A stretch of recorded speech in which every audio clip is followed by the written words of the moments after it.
Start agenda review. The first resolution that we have is Federal Transportation Administration Establishment FY 2025 budget. I see Wendy's online. Wendy, could you cover this for us, please? Yes, thank you. Wendy Hoffman, Transportation Department. This resolution is requesting approval to create a budget. This budget is FTA, Federal Transit Administration formula funds, and we'll be using these funds for capital. We're going to be purchasing 5 vehicles to implement the Rides to Wellness programming. Okay, thank you, Wendy. Any questions, comments from the board? All right, thank you. I appreciate it. Thank you. You have one? Go ahead. Wendy, hold up 1 second. Bridget has a question or comment. I guess, is this going to be like the Rides to Wellness? Would this be like dialysis and maybe cancer? Medical appointments, yep. Okay, and so 5 vehicles, does that mean every unit gets a vehicle, or there's just going to be 5 depending because they're going different directions? I'm not sure. I assume it's going to be based on need. I'm not sure if need exists to give one to each vehicle. I mean, I would just defer to Wendy's program and the health division, I guess. Yeah, so this will be, our vision is to have 1 vehicle in each unit. So we're hoping that these 5 will at least meet the critical needs that we have right now. But within a 12-month period, we're going to do an analysis and see if there's a need to expand. I know that behavioral health program Roads to Wellness, they can only service behavioral health clients. So this service will be open to all tribal members. I don't know if the tribe has done any research on, especially health. How many of our members have to have rides to dialysis? I know with us used to have a dialysis unit and we don't have that anymore. I know a lot of our people have to go, I believe it's up here, which, 2 hours round trip and then a day up here is pretty taxing on families and that. So it'd be nice to find out at some point how many of our members and how far they have to travel and that to get those services. Yeah, so we're just finishing up the Coordinated Health and Human Services Plan, and that was a key issue and need that they were tasked with identifying, that we identified, was access to dialysis.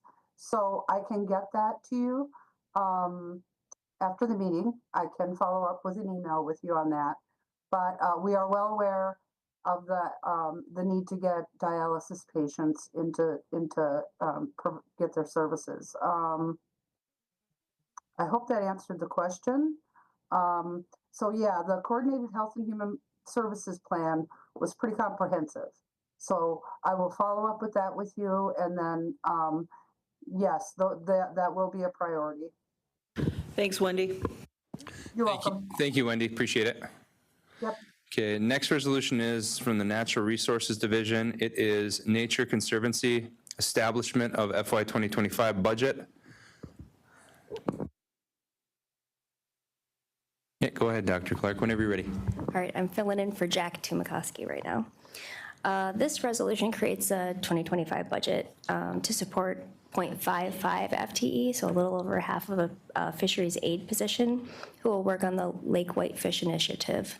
So there's fish in the hatchery for about 6 months of the year, and they require 7 days a week care.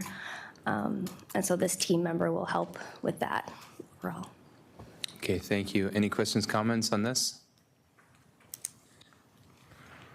Hearing none, we can move on to the next resolution, which is also from the Natural Resources Division. That is Air Program Sensors Establishment of FY 2025 budget. Haneen, this budget or this resolution is to get a new budget for FY25 for an air sensor program that was funded under EPA's IRA. So it's one-time funding for overall $20,000. This first budget will be around a little under $6,000, and it will support 5% of an employee that is already under Clean Air Act Section 103 as a full-time. So it'll help save that grant. And it's really exciting because overall we'll have almost 30 air sensors we can deploy across the 7-county service area after we conduct our air quality. Like we have to do an assessment to see the needs because there's certain requirements under to place these sensors. And this was, I just want to put this out. This was done due to someone mentioning at the Housing Commission when I had one air sensor that I was able to get from Lake State in February or January. I did a presentation. They asked if we could deliver it across the 7-county service area. So then I talked to my project officer and we had discussions and we were able to get this funding. So I'm excited. Okay, thank you, Robin. Questions, comments? Rob? This is awesome. So with these sensors, is there like notifications that go after if they send something that's not? I'm so glad that you asked that. So you go to purpleair.com or just go Google Purple Air, and then there's real-time maps that you can see in, we have one at Big Bear right now, and there's another one at Lake State, and a few across in Canada, and then like 2 in Bay Mills, but there's still some gaps, and it's kind of cool because last year, if you remember the wildfires, right? So even if, say, you were at Big Bear, the air quality was slightly different at Big Bear versus Lake State and our tribal daycare centers right next to, you know, Big Bear. So it will give, I feel like it will empower our tribal members or members of the community to look at this map, and they'll be like, oh, our nearest Purple Air sensor is saying like it's, you know, X amount of PM 2.5, and from that indication, you should, if you have asthma or COPD, maybe you should stay in or you should wear a mask outside. So there's descriptions of what each of these readings mean then? Yep, on the website, you click it and then it'll be a box of what the index is, and then through that it'll give it information of what that means. And it's also color coded too for people. Do you know if we have an alert system that would notify the people within the areas that are like our members or our childcare programs or the Big Bear staff or whatever areas that they're in? It would be cool if we had an alert system where we could just hit a button and it sends a message to them, hey, your air quality is not good, here's the precautions you should take. No, but I actually have looked into that before. It's one of the aspects is a cost for it to, and people would have to sign up. However, I do know the U.S. Was it NOAA, Gaylor down the weather station, they send out air quality alerts, but that is through regulatory monitoring, which our nearest one would be in Seney, Michigan. We used to have one here in Sault Ste. Marie, but we didn't exceed the NAAQS, which is the National Ambient Air Quality Standards. So they end up taking away that regulatory monitor. However, now that certain standards have been lowered, I am looking into potentially restarting that up in the future. I'm almost wondering if this is something we could do internally, like, you know, if we can't do it on the scale that you were talking about there, if we could do it internally. I mean, that would be something cool to look at. If we workshopped it, we could probably notify internally to do that. Or could we get the notifications on our website? Is that something we could do, you guys? I have placed them on Facebook before, especially last summer. With that too, I can look into other means that tribal members could potentially, it'd be outside of our thing, but maybe they can sign up on somewhere in Purple Air. I'm not too sure if they have that interface, but I can check in on that and get back to the board on that. Awesome, thanks, Rob. Okay, anyone else? All right, thanks, Robin. You're welcome. Okay, the next resolution is from ACFS USDA Food Distribution Programs FY 2025 Budget Modifications and Establishment of FY 2025 Budget. Hello. The first budget is a carryover of over $43,000 from 2740, and it also establishes a new budget for my administration funds. Carries over all my employees to that new budget. No changes in wages, and between both budgets, it lowers the tribal match over $17,000. Okay, thanks, Cheryl. Any questions, comments from the board? Okay, thank you. Next resolution is also from the USDA. It is Nutrition Education FY 2025 budget modification. I think the modification one is the 2741, that just shows actuals being carried over. It does move from 2 nutrition education employees down to 1, and then carries over the rest of the funds.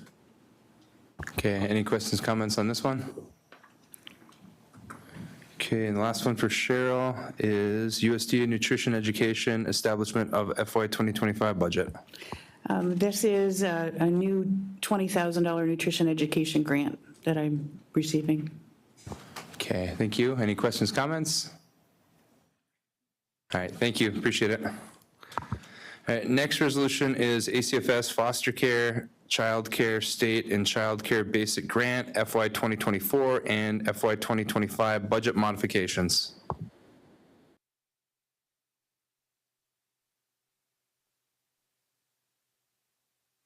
Good afternoon. Melissa Van Leuven, I'm the Child Placement Program Director over at ACFS. This resolution seeks to make modifications to 3 of my cost centers, Tribal Foster Care, and then the State of Michigan Child Care Fund and the State of Michigan Basic Grant. Essentially, in midsummer, we were notified by the Child Care Fund program that the legislature had passed some mandated changes to the programs and the implementation of our in-home care programs and the funding. So they are requiring a different level of quality assurance and monitoring, and also some standardized assessments. So in order to kind of accomplish those program goals, we are requesting to create a position, a family services intake support position. And so that position will be funded out of the State of Michigan cost centers, and then it'll move one of our positions from one of those cost centers over to the Tribal Foster Care cost center. Okay, thanks, Missy. Any questions, comments on this resolution? Okay, thank you, we appreciate it. Thank you. Next resolution is Continuing Funding Authority Health Division for FY 2025 Schedule B budgets October through September, January through December.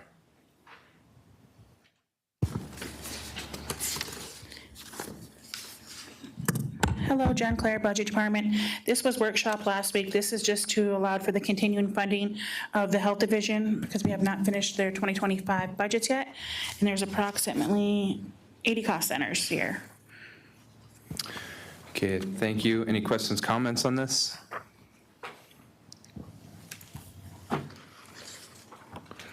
Okay, so we'll move on to the next resolution, which is Continuing Funding Authority Governmental for fiscal year 2025, January to December. This is the continuing funding for the governmental programs that operate January through December. There's 152 budgets here. It's the same thing as just until we get them in front of you. This is just to allow for the continued funding. And Lana did respond, send me a message, and once we meet the executive team meets on Thursday, and I'll send her a follow-up then so she can let you guys know. Okay, any questions, comments on this resolution? Hearing none, we'll move on to Continuing Operating Authority Enterprises for fiscal year 2025. This is the same thing for the enterprises. There's 37 cost centers here, and it's just to allow for the continuing funding. We are scheduled to present on December 2nd now, and I don't know if there's going to be anything after that, if there will be a special meeting or not, but this is for just in case. Okay, questions, comments here?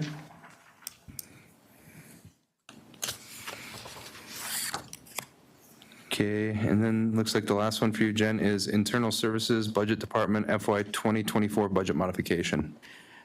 This was presented last week as well. This is to increase the wage for the vacant budget analyst position within the department. For the remainder of the year, it shows a savings of indirect and other revenue. For this year, next year, it would be an increased cost. The question I had last week was whether or not where it stood on the comp study, and it's just above the min if the comp study was approved, so. Okay, questions, comments here? Pardon?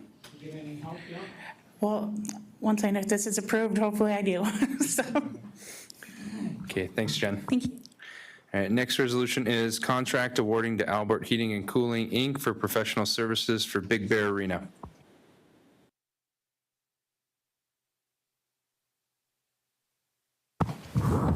Hello, Tammy Graham, Recreation Facility Manager. I also have Neil Kroll with me today too, our Operations Manager.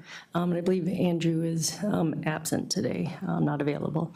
Anyhow, the resolution is that we're requesting approval to award the contract to Albert Cooling and Heating for our HVAC upgrade. We discussed this a couple weeks ago, but the remaining balance from our Unit 1 Community Center resolution will get applied to this project with the remaining funding coming from available ARPA or LATCF funds. Thank you, Tammy. Any questions, comments from the board? Okay, appreciate it. Thanks. Thank you. Next resolution is Indian Health Services Project BE 22-M84 MOA. Joni, could you cover this, please? I sure can. Good afternoon. Joni Talentino, Housing Director. What this resolution will do, it will authorize the chairman to enter into an MOA with Indian Health Services for $256,000. Those funds will repair lateral sewer lines in the Kinchelo area to homes that are under the management of the Housing Authority. Thanks, Joni. Any questions or comments from the board? I appreciate it. Thank you. Thank you. Next resolution is Personnel Sheet / CEO of Health Division. Yes, this is Carrie Horton, Clinic Manager, Sioux Tribe Health Center. We would like to respectfully ask the Board of Directors to approve this resolution to allow the CEO of the Health Division to be able to make changes to the personnel sheet to allow us to expedite the filling of essential operational positions in order to continue healthcare operations. Thanks, Carrie. Any questions, comments from the board? Mike? Last week when we discussed this reso, there was a discussion had about, I understand the intent that it was supposed to be for the providers and the language you just used when you said essential. It's not reflected in this reso though. This just says that he can make changes to any personnel sheet without executive approval. So I was hoping that the reso was going to change to reflect that language. And that absent of that, this just gives carte blanche to change any job descriptions, any personnel. And so I thought it was, everybody was on the same page and kind of, we were like, okay, that's fine. But if that's the case, I can't support it as written. I maybe can look at some kind of amendment. But a carte blanche change to do any personnel changes, I couldn't support, but I will think of some way to amend it to save it, or we'll go from there, I guess, tonight. I just like to make the comment in the resolution itself, it does say that there's an attachment A. And in the attachment A, it does share the position. That's in the whereas part, though. We usually include those in the resolve section as, so maybe that's the change. We'll just amend it to say personnel sheet as attached. That'll clean it up, Mike. I'll Let's clean just it do up. that. Okay, Yep. I'll do that. Thanks. That'll clean it up. Okay, anything else, guys?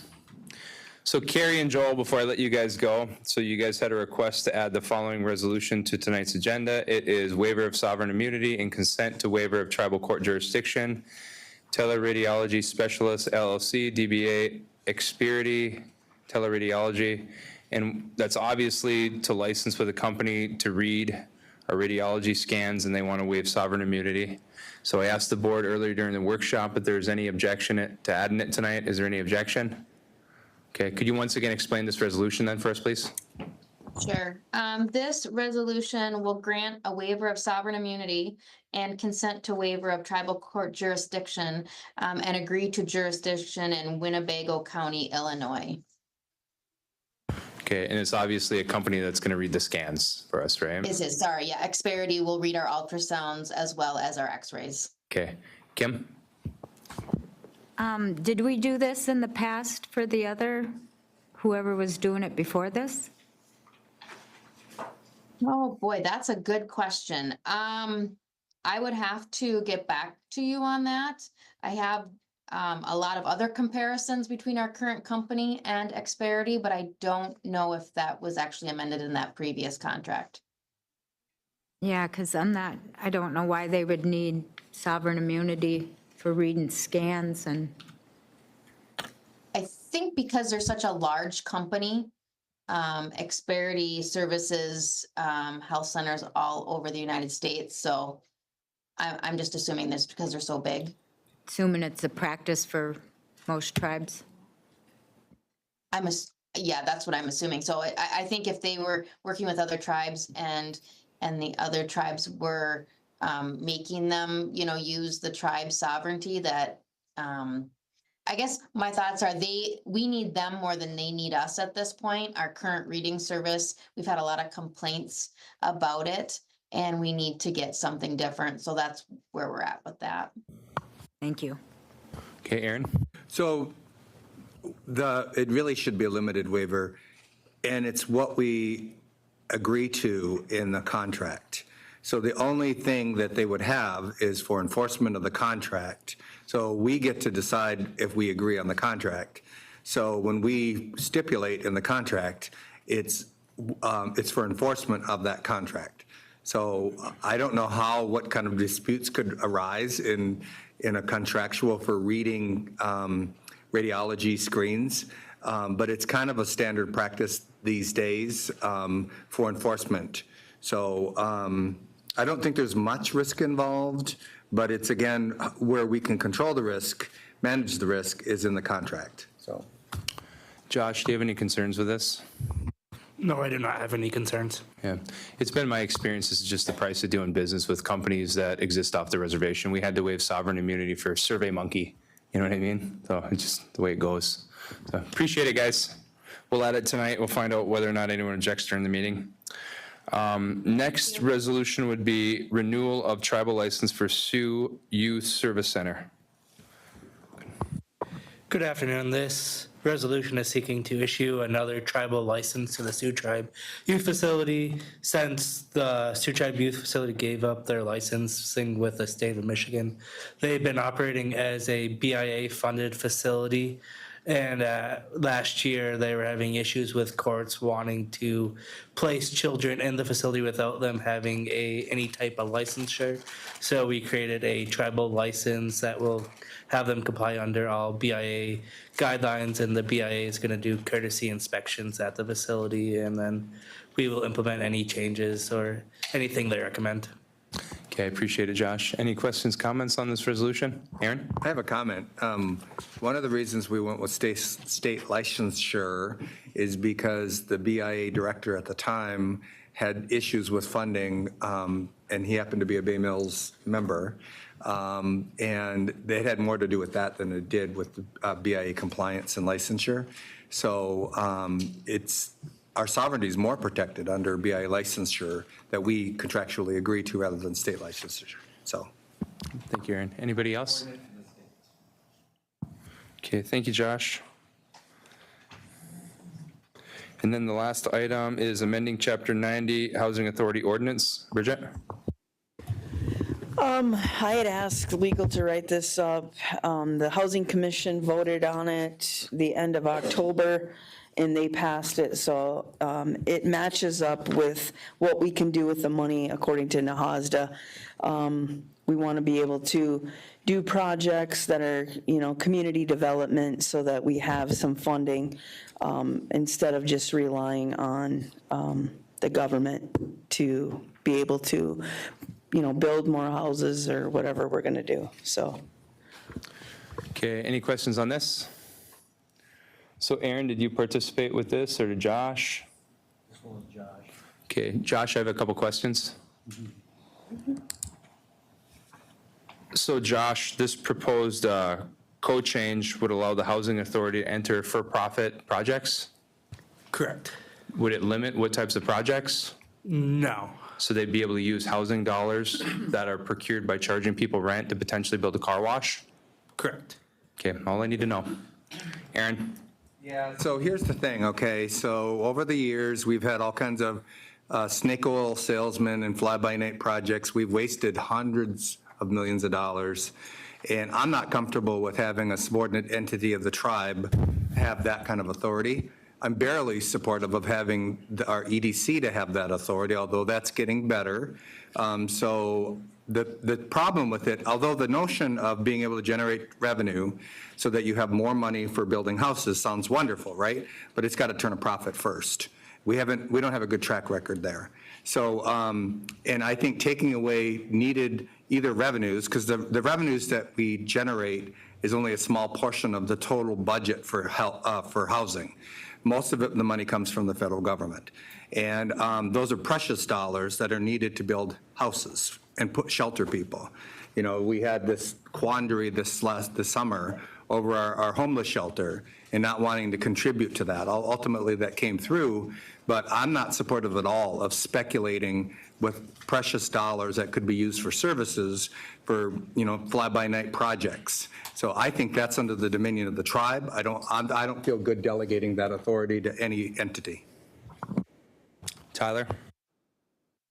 Yeah, I don't understand why we would be doing that when we already have EDC and Sioux Tribe Inc. We have millions of dollars in the bank in housing, and we don't have housing being developed. So my concern is that they've been sitting on that millions of dollars, hoping that this would pass so they could do their own development. And I'm concerned about that because then we're getting away from housing. What is the average? We're only getting 5.5 units per year right now. And that's not including ARPA with all the units coming online pretty soon.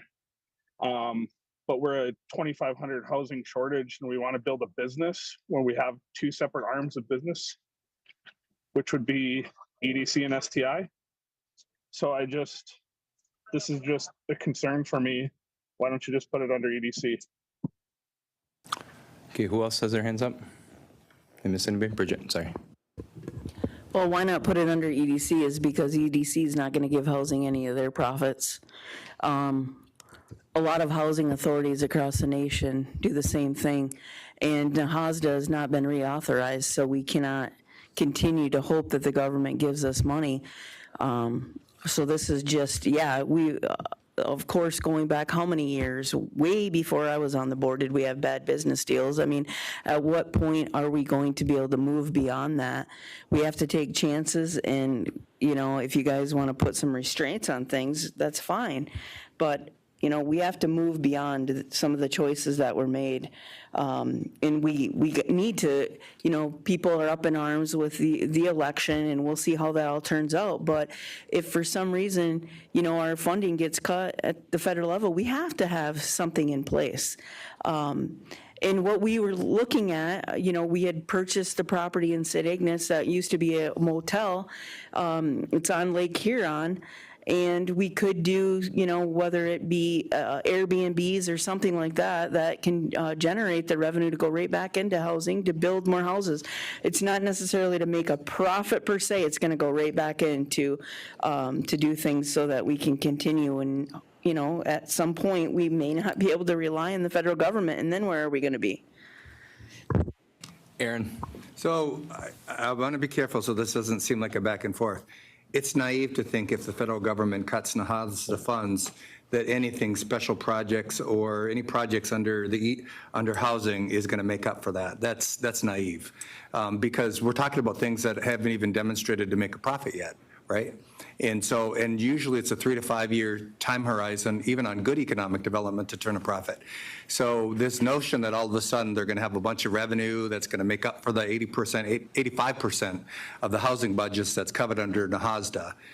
Rents is only maybe at best about 20% of the housing that's collected from tenants. So the vast majority comes from the federal government. So if the federal government cuts NAHASDA, we're in a world of hurt, okay? And any little speculative economic development that could happen under housing is not going to make up the difference for that. So let's make that part clear. That's not the saving grace. It's not ever going to be the saving grace. What I would like to see is housing look to and cooperate with the EDC to find fair market rental situations off the reservation, maybe even acquire the land so it's reservation land or fee simple land, and expand housing opportunity. That's their purpose, is housing, not car washes, not whatever, these projects that bubble up. It's to provide housing, safe and affordable housing. We have a backlog to provide housing for people. That's the need. I don't think we should be looking to diversify outside of housing, under housing. They can collaborate with the EDC if they've got something brilliant that they've been sitting on and not reaching out to the EDC to share that kind of information. So I'm not comfortable with that. I'm a hard no, and we'd be hard pressed to prioritize using housing funds when we have homelessness for economic development that hasn't demonstrated any profitability. Kim? I'm going to have to ask Bridget this directly out. Did this go to the Housing Commission? Did the Housing Commission approve it? Yes. Okay, thank you. Tyler?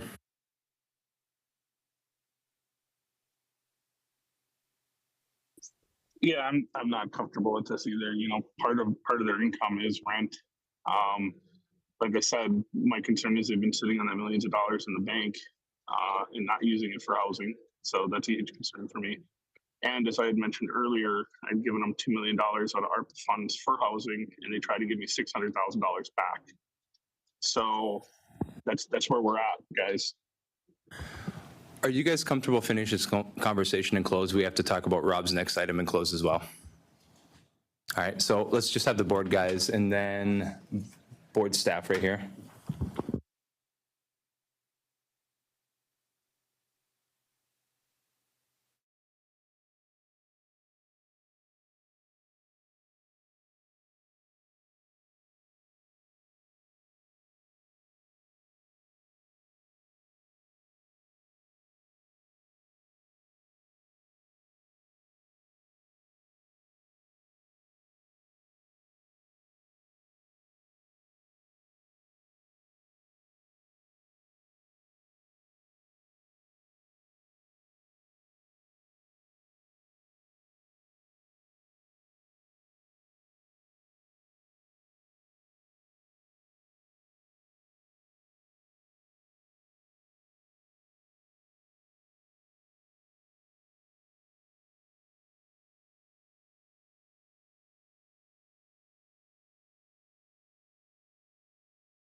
right, guys, I appreciate you guys waiting out there. Typically, we'll go into close if we're talking about sensitive information, and that's what we're doing. So the last item before the meeting that we have to cover is with relinquishments. Julie, could you cover this first, please? Hi, Julie Salo, Travel Registrar. We went over these last week at the workshop. These are, all three of them are the same. They all want to join with the Little Traverse Bay Band upon their relinquishment from the Sioux Tribe, and they will be accepted there. We've made every effort to contact them, and they don't want to take back their request. Yep, and this is something that we already workshopped. They've been made informed that this is a permanent thing. So any discussion here, guys? Okay, I appreciate it, Julie. So we'll be back on at 5. Aaron, yeah. Or, I know that we have relinquishments,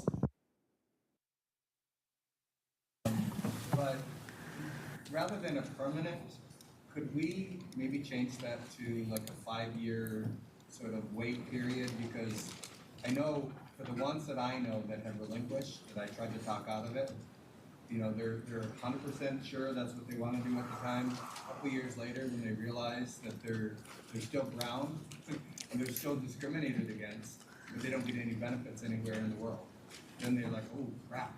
But it was like, why did I do that? And they want to come back. But we don't. The only way you can come back is an adopted member, which you can still get services. Well, they had changed the adoption procedure as well. So if they don't live in the service area, they don't qualify for adoption. Oh. So, well, the people that I know are all in the service area, but I think we should think about, give grace to people who make a tough decision, maybe under some bad circumstances that might change their mind 5 years later. And maybe after a 5-year period, we allow them to re-enroll.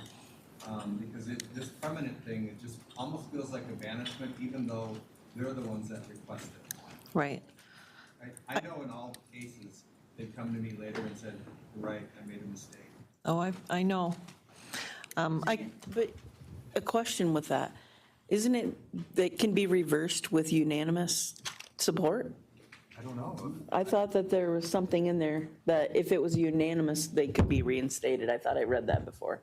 I don't think so. It's always been absolute. But I can bring it to the committee for a review.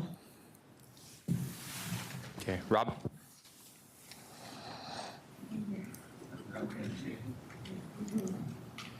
One thing I wanted to bring up with this, and I've meant to ask a few times, is so when there's a relinquishment, does this disqualify their children? No. Okay. We don't relinquish minor children. If the parent chooses to leave and wants to take their kids, they can't. They have to wait till they're 18. So what happens if someone relinquishes, then has a child? Is that child still eligible? Not with open enrollment. What's that? Not with open enrollment. Okay, so they would have to already be enrolled No. before their parents relinquish? If the parent were to relinquish today, and then they have a child and want to enroll them a couple weeks down the road, because we have open enrollment right now, those kids could enroll. Okay, thank you. Okay, anyone else? Okay, we'll be on break until 5 o'clock, which is when the meeting starts. The recording has